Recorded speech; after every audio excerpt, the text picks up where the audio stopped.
you don't just start a practice and drop in. It takes a little bit of time to get to that beautiful, peaceful, quiet, soul-filling place.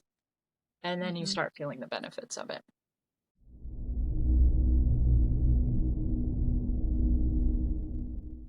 Today we are here with Shelby Lynn. She is the owner and founder of Just Be Holistic Wellness, a wellness center based in Royersford, Pennsylvania. Shelby is also a massage therapist, an embodiment coach, a Reiki master, as well as an intuitive healer and a reflexologist, and a fellow Realization Process Embodiment Teacher, which is how we know each other through the work of Judith Blackstone. Thank you so much for joining us today, Shelby, on Living Body Connection. You're welcome. Thanks for inviting me. I'm so excited. So today is a significant day for you. We actually decided to schedule this interview today because it is the 6-year anniversary of you becoming a Reiki master. So I just wanted to open the interview asking you to share a little bit about Reiki and kind of how that world opened up for you. And also if you would share a little bit of Reiki with us to open our conversation today. Yeah. So 6 years ago is when I took a leap of faith to start learning this energy work practice that everybody in my circle had been talking about, which was Reiki. And at the time, I was seeing who was my Reiki teacher for individual sessions, and she had been practicing for 6 years at that time, and she seemed like so wise and skilled and in tune with the energies. And I thought it was just this magical land to be in, because the way I was raised was not very much honoring the intuitive stuff, the energy work, frequency, manifesting, all of these things. So this was a whole new world of opportunity for me. Now that it's my 6 years, it's cool to look back and see where I had started and just not really in tune in the intuitive field and sensing energies, and just how much you learn by practice. I don't think anybody's really born with these crazy gifts. I think some people can be, but we can all practice and we can learn how to get there. And so now, being at that 6-year mark, I really feel really similar to where I saw my teacher. And at the time, it felt so far off and like an unreachable goal.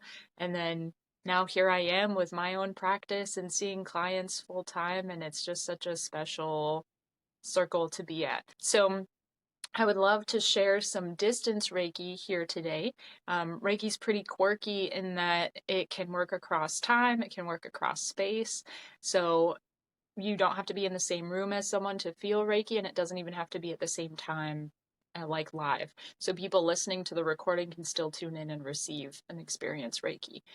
So for anyone who's listening, watching, just get comfortable. You can close your eyes, perhaps. And we'll just take a moment to breathe. Breathing easy and comfortable. And as I begin to flow Reiki in a moment, you might feel areas of warmth throughout your body. You might notice your mind just slowing down, becoming a bit more comfortable, spacious. And sometimes you might even notice a bit of emotional release, some physical softening of the shoulders and jaw.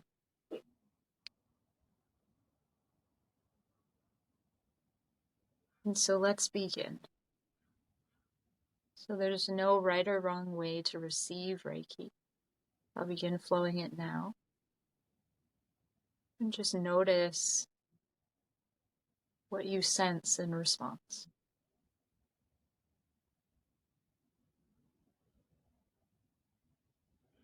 Perhaps holding the intention to become receptive, to receive whatever it is that you need to receive in this moment.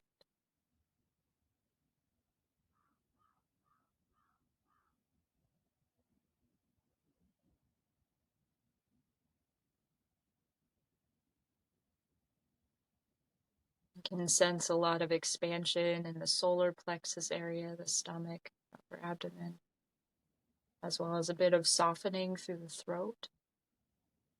Just noticing for anyone listening in if that's resonating. Let's just all take 3 more breaths together. Inhaling bright, brilliant light into your whole body. exhaling, finding a softening, sinking into your own body. Inhaling soft white light, filling your body with that light, and exhaling to soften. And one last time, inhale, become radiant,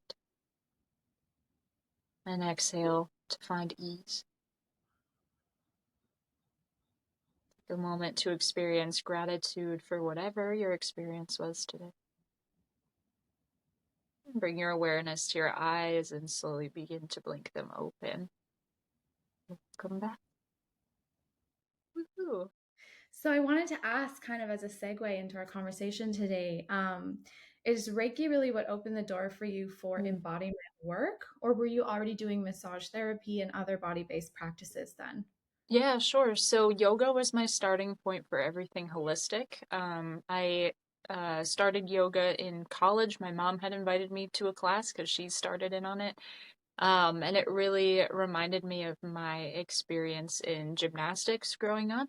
And I had realized that I had to stop doing gymnastics at the sacrifice of studies. So I'd become more involved in schooling and just didn't have enough time.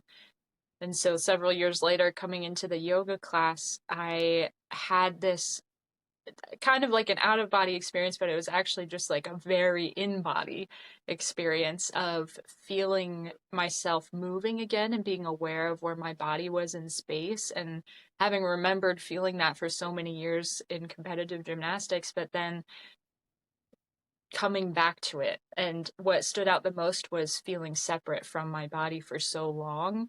And when I came back, there was such an emotional release, but a feeling of deep peace and kind of just this return home. Like when you go on Mhm. vacation, you've had an awesome vacation, but when you come home and you sleep in your bed that night, it like feels so good. That's what it felt like in my body. So yoga was really the start to all of the holistic things that I've gotten certified in over time. And then Reiki came after that. And then I dove into trauma work and a little more energy work, studying shamanic healing. And then massage was actually the last piece, which is funny because that's the actual body, like concrete physical body work. So that Yeah, was the last piece. Yeah. yeah. The word that came to me was homecoming. There was a homecoming. Mm-hmm. Body came Absolutely. together. I mean, personally, for me, I really feel that every time I return to my body, it's a homecoming. Granted your diverse experience and what you grew up doing in gymnastics, I'm curious to know, what is your favorite way to connect to your body? Yeah. So I have no experience in dance, but dancing is my favorite way to connect with my body. And so my professional dance experience was when I was 4 and I was in ballet, and we danced to the song Lollipop. And, and so it was just like the little kid, a lollipop, I love do do it. do. So that's all that I had there. But my own embodiment coach, which I'll talk about embodiment coaching later, but my own Mhm. embodiment coach is really active on social media, and she'll show videos of not like dancing choreographed anything, but just Mhm. moving in a way that is Yeah, dance like. And beautiful. seeing it so many times, I was like, man, let me give this a try and see what she's experiencing. And so I started doing it just in silence, and all of this magic started coming up where um, I really like to drop into my body to help unwind emotional content. And I found that I could move into the places where I was feeling anxiety. And because it was fluid, it felt really feminine and safe and nurturing. And then I started finding these playlists, which I've shared the links with you. There's 2 playlists I think I sent. One is for heart expansion, and these are playlists that my embodiment coach made. And the other is called a fire ceremony.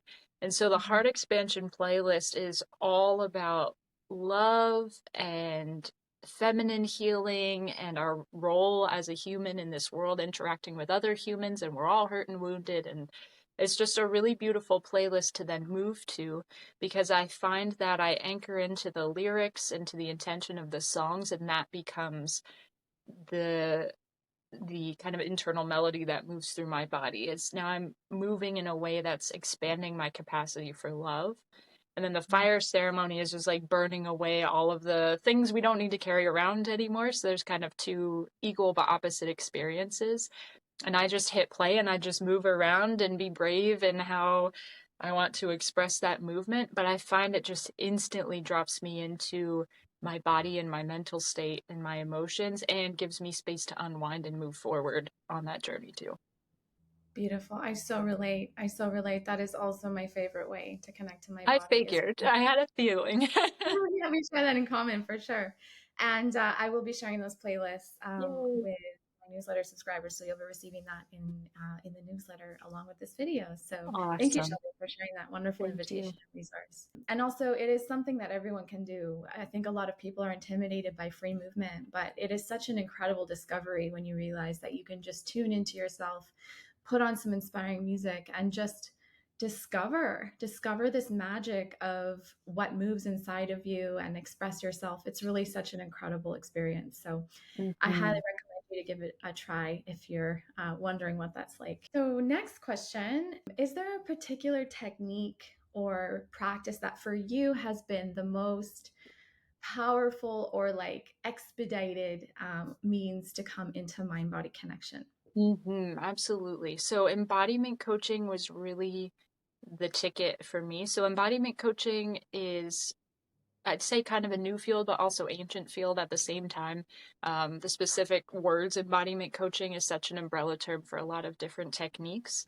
So the specific form of embodiment coaching that I've learned and now also offer my clients involves some really accessible steps that we can use outside of sessions, which is really important to me. I don't want my clients to feel like every time an emotion comes up, they need to book a session or else they don't know what to do with themselves. So, embodiment coaching is about noticing the emotional and physical content that your body is experiencing all the time, all day long. Because I work more in emotions, that's the area that I talk about the most. But let's imagine like anger, for example. A lot of people, when they feel anger, it might feel hot. And with embodiment coaching, we want to drop in first and describe all of the qualities that we can about the emotion. So it might feel hot, it might feel really big, it might feel squishy like Play-Doh, it might feel heavy. When we learn to describe the emotions and the sensations that our body's experiencing, then we get a better picture, sometimes visually, of what's happening in the body. And so once you have these descriptors, then you can use your breath and your posture to start unwinding the emotional content. But it also works with physical pain. So people who have injury, you can describe that pain. What shape does it have? Does it feel big or small? Do you associate a color with it? Does it feel hot or cold? Is it still frozen, or does it feel like it's vibrating or buzzing? And with all of those qualities, you bring your posture and your breath into it. So you enter into a posture that is connected to those qualities. So if it feels heavy, let yourself look heavy. If it feels hot, let yourself feel hot. So you're trying to become uncomfortable, like the sensation is uncomfortable, but through your whole body, not just the area where you're tuning into it at. If it feels sharp, let yourself get into something that feels sharp. And there's no right or wrong way for what that looks like. When you're in that space and you bring your breath into it, so say, do I want an open, full breath, or does it feel more like I'm holding my breath when I'm tuning into this sensation? Oftentimes it's a very shallow or up in the chest breath, or just a held breath completely. And now you've embodied the discomfort. And you can sit there and go, okay, is there an emotion that's here? Whether it's physical pain or there's an emotion present, ask yourself, is this fear, anger, or sadness that's at play? Those are the three primary emotions of uncomfortable emotions. This is fear, anger, or sadness.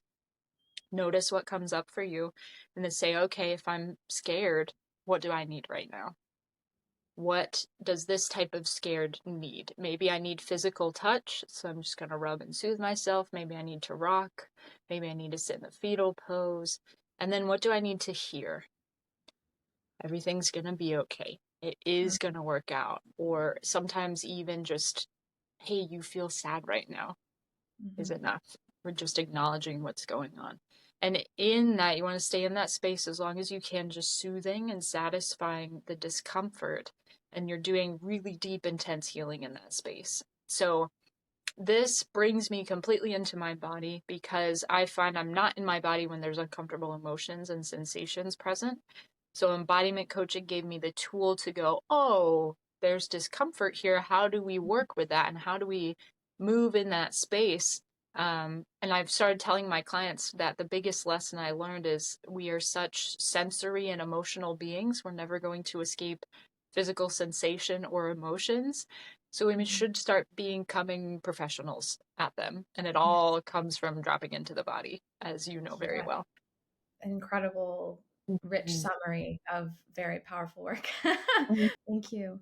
You're Okay, so welcome. we've reached the part of our interview where I ask guests to lead our viewers through a embodiment practice in 30 seconds or Absolutely. less, a brief taste of the work that you do. So I will hand it over to you to lead us through a Awesome. little practice. So this practice can be done anywhere throughout the body, but we're going to focus on the heart and the lungs so that we can release content of grief, sadness, anything, any emotion that you feel kind of up in your chest.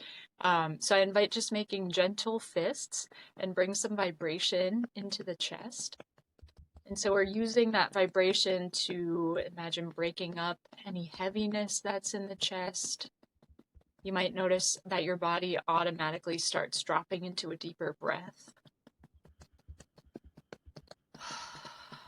And then go ahead and move this vibration down the inside of the arm, all the way to the palm. And then you're going to flip over and come up the outside of the arm. Yep. And we go to the other side, down the inside of the arm. Flip to the back of the palm and up the outside. And come back to center. And so you can do this for a very long time, as you can imagine. And then just go ahead and slow down the pounding and relax the arms. And if you just take a moment to notice your arms, your shoulders, there's often a bit of like space or floatiness that can be felt, a little bit of fluidity in the body. Um, and this is something you can do for however many seconds we just did it for. You can do it for 10 minutes, 15 minutes, and just keep going one side and then the other, or repeating the same side, or just hang out and stay in here. But feel that you're breaking up emotional content, breaking up sensations that have been bothering you, and exhale it all out with every breath. Beautiful. Thank Mm. you. Yeah, that really, really dropped me in. Yeah, cool. It's very So cool how it lovely. works with the body. Yeah. Yeah, I'm glad. Granted all the different modalities that you have, all these tools, all the skills, can you tell us a little bit about how you work with clients to bring them into their bodies? Yeah. So there's obviously a lot of different ways to do it. Massage is going to bring people into their bodies in a unique way. Massage uh, is makes up about of the third of the work that I do, but it just kind of hovers there. I do some trauma work, some body work there, but some people just come in for like the spa experience. So that one I just kind of like let it exist and fulfill its purpose. The embodiment coaching mixed with energy work, mixed with Mm. trauma work is really the meat of what I feel my calling is here on this earth and what I get to do with clients very often. So similarly to how I described the embodiment coaching process, discovering the qualities of emotions or sensations, and then really embodying the discomfort and then soothing yourself. Um, an embodiment coaching session is like that, but really unique to the individual. So we're working on exactly what the client wants to unwind in their own body. So they can come in and say, noticing there's someone in my life who's causing me a lot of frustration or discomfort. They can come in and say, I know that I have a limiting belief that I'm not good enough. I want to work through that. They can even use it for manifesting and say, I really want to find the most loving relationship that I possibly can and be with that person forever. And we work through any blocks that we have against even the good things that we're trying to create in life. And so when I guide clients through that process, it's such an experience to be had, because you can't even describe, I can't even explain the validation that you get when you're navigating your own really vulnerable areas, and the facilitator is just providing such comfort and such support and giving answers to questions that you maybe didn't even know you had. So in the facilitator role, when people are really sitting in that discomfort and the emotions are perhaps coming up, that's when depending on the client and their preference, I'll weave in some energy work. So I'll bring in some shamanic healing, so where we're retrieving power, we're retrieving parts of their soul. We might be bringing power animals back, fun things like that. Or Reiki, where we're just providing that grounding, soothing, safe space for them to just be with their emotional content, because we all know it can feel so uncomfortable. Um, Wow. and in that, I find that we are coming into our bodies in that practice because we're using the body as the anchor point, but we're also navigating through the reason why we're not in our bodies in the first place, which is the stored emotional content that's in the nervous system and in connective tissues and all of these things.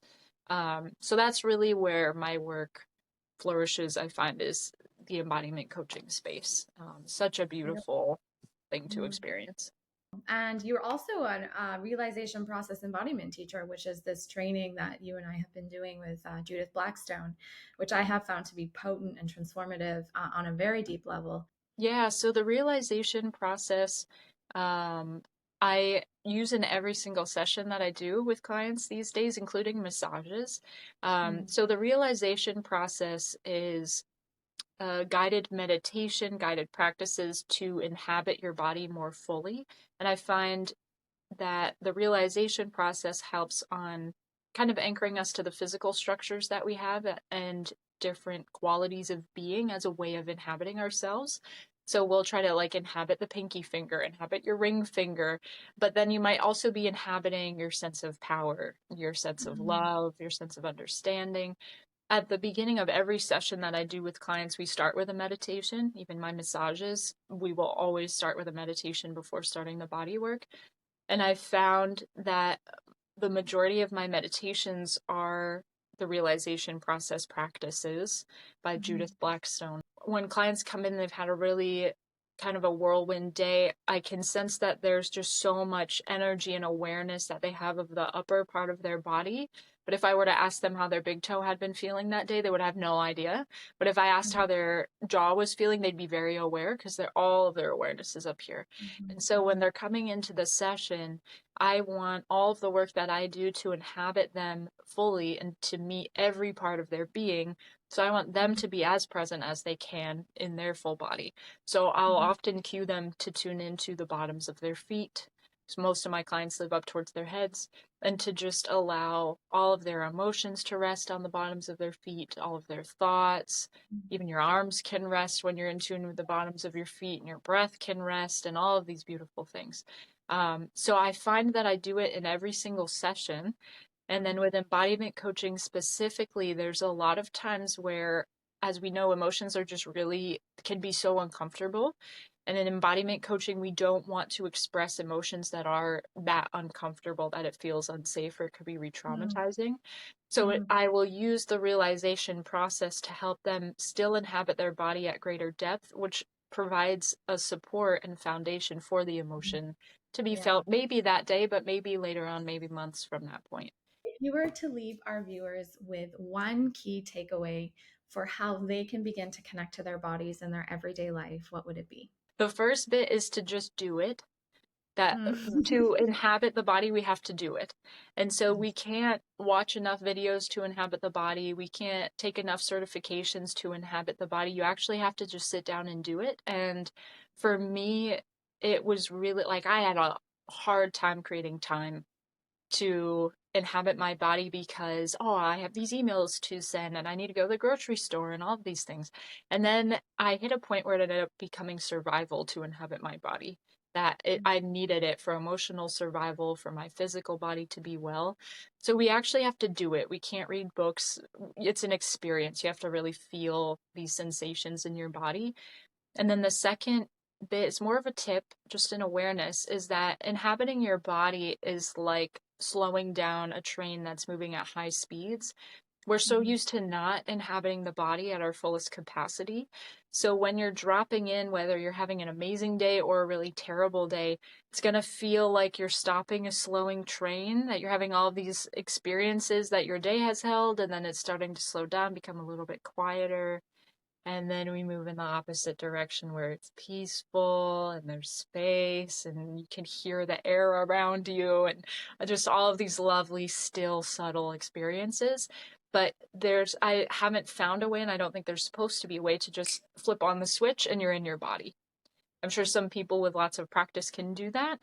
Um, but I don't think it's meant to happen that way when we're learning and we're practicing this, because it's very much a practice, like exercising a muscle we've never used.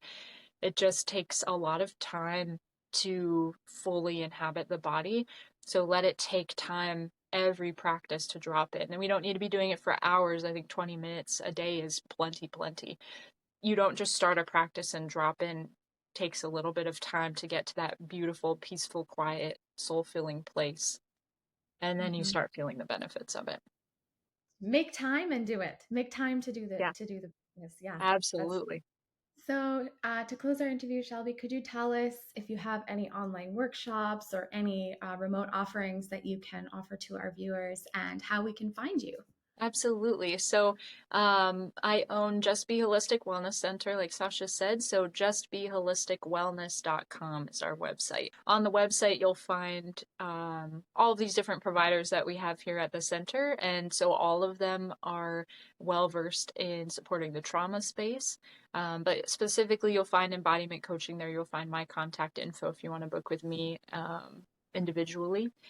I offer a lot on at distance. I love distance work, and so every once in a while I can be found offering free workshops, kind of like a master class for embodiment or somatic work. And then you can also just book the one-on-one embodiment coaching sessions with me and get that ball rolling for anyone who's resonated with that. So I've extended a discount code to Sasha for all the viewers to take advantage for distance embodiment coaching. Of course, if anyone's local to Royersford, you can just come on in. That'd be awesome. The embodiment coaching makes no difference in person, separate. Same with energy work. And so I just really invite people dropping into that space to experience what it has to offer. But ultimately, the website is where people can find anything and everything about what I do here. Well, Shelby, it's been an incredible pleasure to speak with you. You have such wisdom and depth and a richness in your offering. So thank you so much for sharing everything and the work that you're doing. Thank you. And You're thank you, welcome. everybody, for watching. And we'll see you next time.